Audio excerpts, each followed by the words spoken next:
Ministère Bethesda. Ministère Bethesda. Ministère Bethesda. Pourquoi voulez-vous avoir un enfant? À quoi servira-t-il dans ce monde? Vous devez vous poser ce genre de questions. Et lorsque l'enfant arrive, vous devez vous en occuper. Vous devez mettre toutes les chances de votre côté.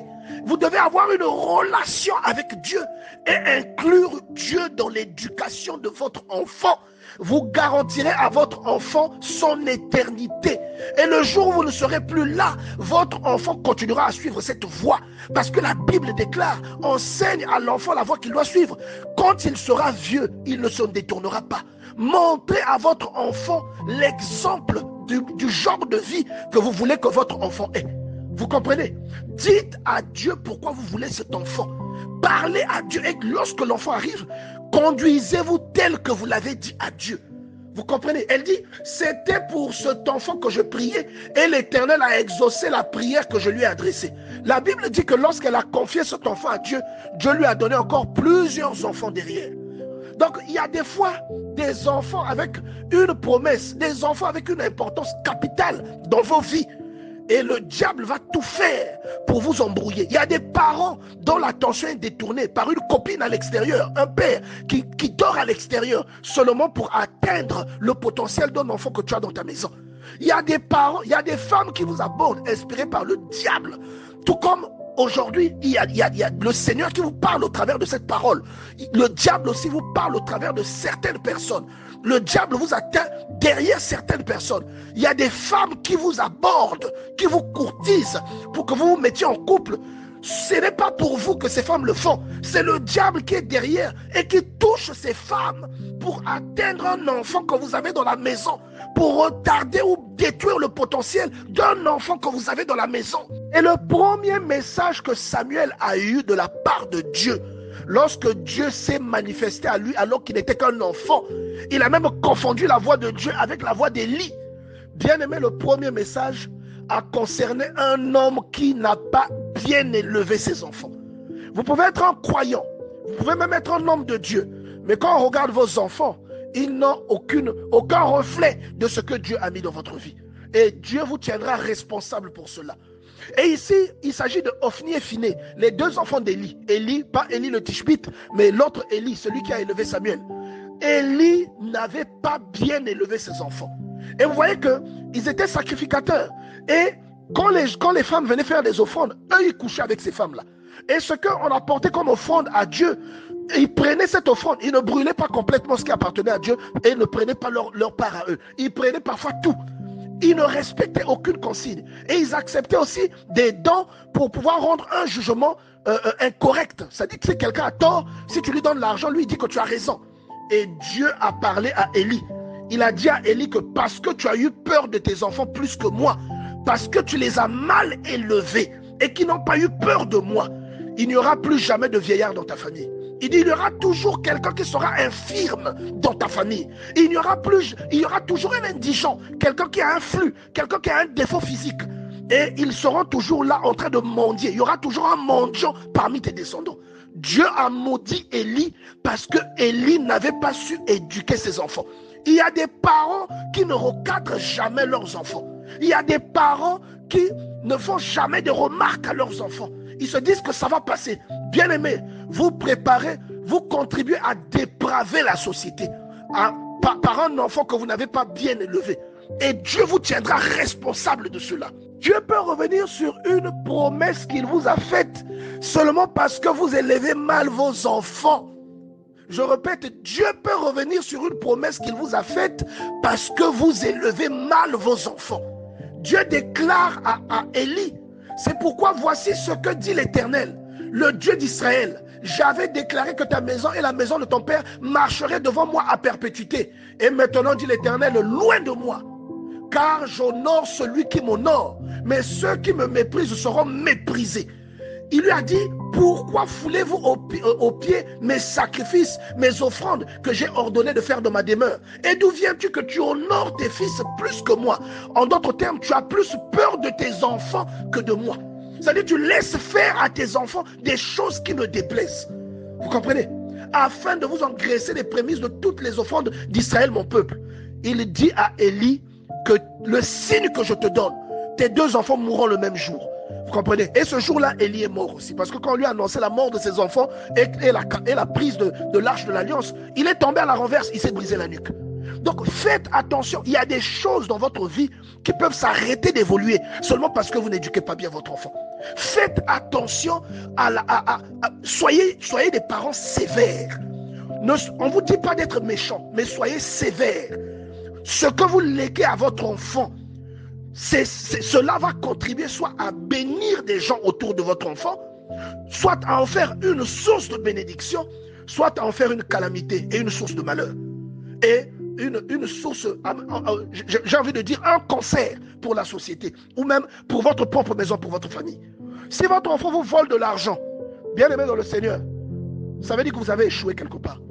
Si votre enfant a des habitudes impudiques et qu'il couche avec ses petites soeurs dans la maison, vous avez échoué quelque part. Les enfants sont le plus grand projet que Dieu confiera à votre vie. Parce que votre enfant, c'est votre demain. Votre enfant, c'est le futur de ce monde. Vous comprenez? C'est pourquoi Dieu vous a octroyé la possibilité de vous multiplier. C'est pour perpétrer votre race. Votre nom demeurera à partir de votre enfant. Ce que vous en faites aujourd'hui, ce que vous mettez dans votre enfant aujourd'hui, va déterminer son futur. Il est comme une bouteille vide dans laquelle vous choisissez de mettre soit du sable, soit du vin, soit du miel, soit des pierres. C'est vous qui décidez. Mais ce que vous mettez en lui va contribuer à faire la valeur que les gens percevront de votre enfant. Et ne donnez pas à votre enfant des prénoms fantaisistes. Dieu accorde une grande importance. Vous allez voir que chez la plupart des personnages bibliques, c'est Dieu lui-même qui dit comment la personne doit s'appeler. Parce que le nom, c'est l'extension de la personnalité. Quand vous voyez, quand on dit qu'on l'a pris et on l'a nommé Moïse, ça veut dire tirer des eaux. C'est lui aussi qui a délivré ses frères. Vous voyez? Et quand vous voyez que Dieu dit dans Genèse chapitre 17, on t'appellera plus Abraham, mais Abraham, je fais de toi le père d'une multitude. Dieu va jusqu'à changer son nom.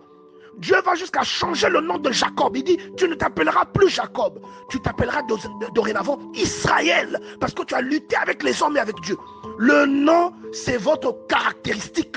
Ne l'appelle pas Préfina, première fille de notre amour. Ça ne veut rien dire. Donne-lui un nom qui signifie quelque chose et qui a un lien avec ce que tu souhaites pour son enfant. 1 Samuel chapitre 1 verset 20. Dans le cours de l'année, Anne devint enceinte et elle enfanta un fils qu'elle nomma Samuel.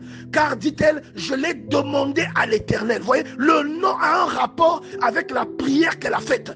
Appelez votre enfant du nom qui a un rapport avec son existence ou l'existence que vous lui souhaitez. Si vous vous appelez Colette et que votre mari s'appelle David, n'appelez pas votre enfant du nom de Covid pour faire Colette et David. Non, bien-aimé dans le Seigneur. Donnez-lui un nom en fonction de ce que vous lui souhaitez. Genèse chapitre 35 verset 18. On nous raconte l'histoire de Rachel, femme de Jacob, qui a un accouchement pénible. Elle va mourir. Et en mettant au monde, pendant qu'elle est dans son agonie, elle nomme son enfant du nom de Ben-Ouni, ce qui veut dire enfant du malheur, ou fils du malheur. Mais regardez la réaction de Jacob. Jacob change le nom de l'enfant. Il appelle Benjamin, ou en hébreu Benjamin, ce qui veut dire l'enfant de la chance, ou l'enfant de la main droite. Vous comprenez? Le nom a une importance capitale dans la vie d'une personne. C'est nous qui sous-estimons les noms. Mais quand vous voyez, même dans la Bible, Dieu accorde une grande importance aux noms qu'il donne aux gens. Ou encore, il y a beaucoup de noms qui, par exemple, quand vous voyez David, David veut dire celui qui est aimé ou le bien-aimé. Et vous voyez que David, Dieu l'aime beaucoup. Et Salomon, ça veut dire la même chose aussi. Vous comprenez? Donc, donnez aux enfants, je ne vous dis pas que vous devez obligatoirement leur donner des noms juifs. Non! Donnez des noms même de votre langue, des noms de chez vous, mais des noms qui signifient quelque chose de positif et quelque chose qui a un rapport avec l'avenir ou avec la vie que vous souhaitez à votre enfant. Dieu est entré dans la vie d'Abraham dans Genèse chapitre 17 verset 15 en lui disant, on ne t'appellera plus Abraham, mais ton nom sera Abraham. Pourquoi? En fonction de ce à quoi Dieu l'appelait. Donc, traitez correctement vos enfants. Au verset 15, Dieu dit à Abraham, tu ne donneras plus à ta femme le nom de Saraï, mais elle s'appellera Sarah. Vous comprenez? Donc, donnez à vos enfants des prénoms qui ont un rapport avec ce que vous voulez, ce que vous déclarez s'accomplira. De la même manière que le diable a attaqué la fertilité de Sarah, le diable attaquera votre fertilité. Ou il attaquera votre enfant que vous avez déjà dans la maison en attaquant vos pensées comme il a attaqué les pensées de Samson. En attaquant les pensées de Samson, il l'a distrait, c'est-à-dire il a redirigé Samson vers des objectifs que Dieu n'avait pas mis dans sa vie. Et le diable attaquera vos pensées pour que l'enfant qui est dans votre maison, duquel Dieu a fait de vous un père, cet enfant-là n'aura pas suffisamment d'attention de votre part, ou tout le potentiel que Dieu avait déposé en vous à cause de cet enfant, vous n'aurez pas l'occasion de le déployer parce que vous serez déconcentré et attiré par autre chose dehors. Il y a des femmes qui sont attirées par des désirs malsains seulement pour que l'enfant voie. Ce que tu fais, en fait, ce n'est même pas pour toi. C'est l'enfant. Le diable te brise et t'attaque pour que ton enfant voie et que son potentiel soit détruit. Parce que le futur de cet enfant est important. Comprenez?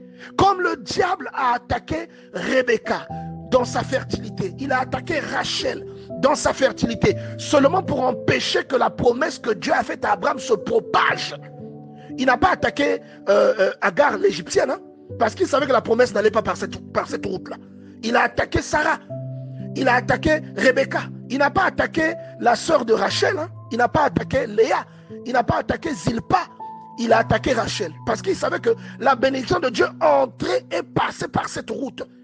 Et il attaquera si vous avez un enfant sain dans votre maison, un enfant à gros potentiel, il attaquera votre disponibilité, il attaquera même votre intégrité pour que votre enfant soit négativement influencé et que vous n'ayez jamais le temps pour lui et que ce que Dieu veut faire au travers de lui n'arrive jamais. Et vous allez remarquer ça aussi dans la vie de Jacob.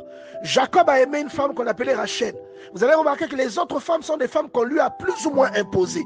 Et la clé de la promesse de Dieu à Abraham se trouvait en Rachel. Parce que sans Joseph, ce que Dieu avait dit à Abraham sur le peuple, sur ses enfants qui seraient esclaves dans un pays étranger, ne se serait jamais accompli. Il fallait que Joseph naisse.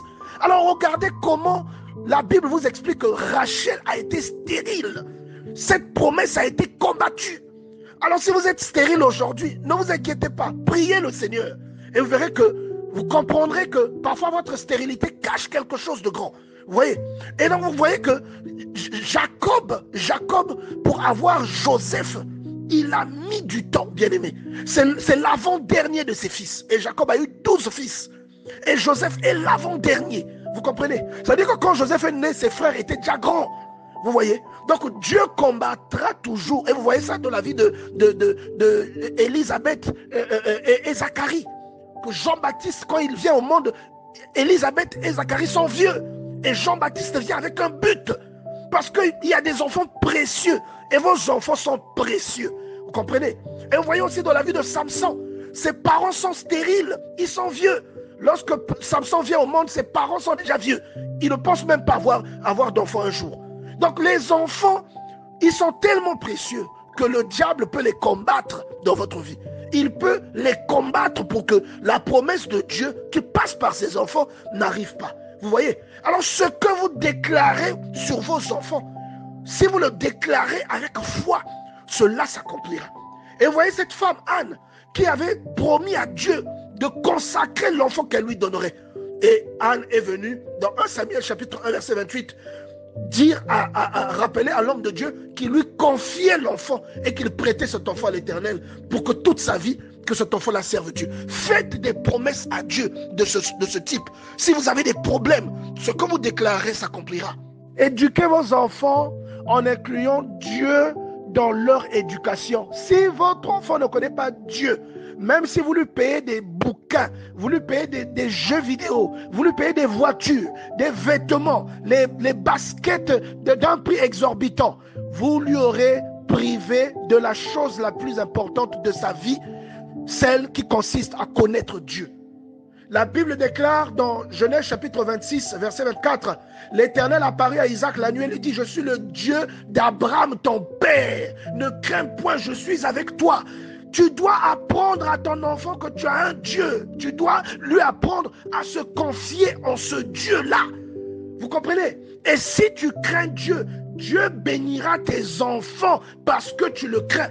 La Bible déclare dans Genèse chapitre 26, verset 24, « Je te bénirai, je te multiplierai à cause d'Abraham, mon serviteur. » Si vous avez été un père généreux, un père craignant Dieu, une mère qui craignait Dieu, qui marchait dans les sentiers de Dieu, Dieu bénira votre enfant. Dieu bénira vos enfants parce que vous avez eu peur de lui.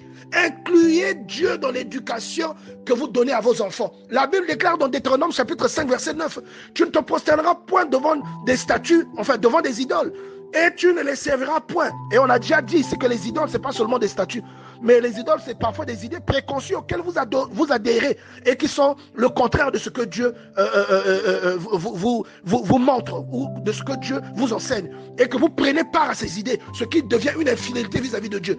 Et il dit, je suis un Dieu jaloux qui punit l'iniquité des pères sur les enfants. Vous pouvez avoir un enfant malheureux parce que vous avez trompé sa mère. Vous pouvez avoir un enfant impudique parce que vous avez eu l'habitude de pratiquer l'impudicité dans votre maison. Vous comprenez? Donc, le châtiment là, il va poursuivre votre enfant. Vous contribuez à le maudire. Il ajoute au verset 10, « Je fais miséricorde jusqu'aux 1000 générations à ceux qui m'aiment et qui gardent mes commandements. » C'est-à-dire que si tu aimes Dieu et que tu gardes les commandements de Dieu, tes enfants, même pendant 1000 générations, ils seront bénis à cause du bien que toi tu as fait. Donc, l'éducation de votre enfant consiste aussi à comment vous servez Dieu et à l'image que votre enfant a du Dieu que vous servez. Vous voyez? Et la Bible dit en Proverbe chapitre 20 verset 7, « Le juste marche dans l'intégrité, heureux ses enfants après lui. » Proverbe 14 verset 26, « Celui qui craint l'Éternel possède un appui ferme et ses enfants ont un refuge auprès de lui. » Auprès de qui? Du Dieu que celui-là sert. Vous comprenez, bien-aimés? Donc, faites attention à comment vous éduquez vos enfants, à la place que vous donnez à Dieu dans votre vie et dans la vie de vos enfants. Et n'oubliez pas que le diable peut attaquer votre vie seulement parce qu'il veut étouffer le potentiel d'un enfant que vous avez dans la maison. Un problème peut naître entre un homme et sa femme. Ce n'est pas eux que le diable vise. Il vise leurs enfants. Il vise leur progéniture. Parce qu'il y a des bombes à l'intérieur de vos enfants. Il y a un président de la République. Il y a un révolutionnaire. Il y a un Martin Luther King parmi vos enfants. Il y a un Gandhi parmi vos enfants. Un Nelson Mandela parmi vos enfants. Vous comprenez? Donc, Dieu va vous attaquer. Ne soyez pas égoïste. Ne voyez pas seulement que c'est vous qui êtes attaqué. Essayez d'avoir le discernement pour comprendre que ce qui est attaqué est beaucoup plus que ce que vous percevez. C'est comme quand vous souffrez dans votre vie, que vous avez tout le temps des problèmes parce que vous priez. Vous comprenez que Dieu n'en veut pas à votre santé, que le diable n'en veut pas à votre santé, à la santé de vos enfants, mais que ce que le diable vise, c'est votre foi. C'est exactement la même logique. Vous avez des enfants. Quand vous êtes attaqué, c'est entre guillemets l'avenir de vos enfants que le diable attaque. Comprenez par là que c'est un signe que vous avez des enfants précieux dans votre maison. Servez l'Éternel et le discernement, bien-aimé dans le Seigneur. Ministère Bethesda. Ministère Bethesda. Ministère Bethesda.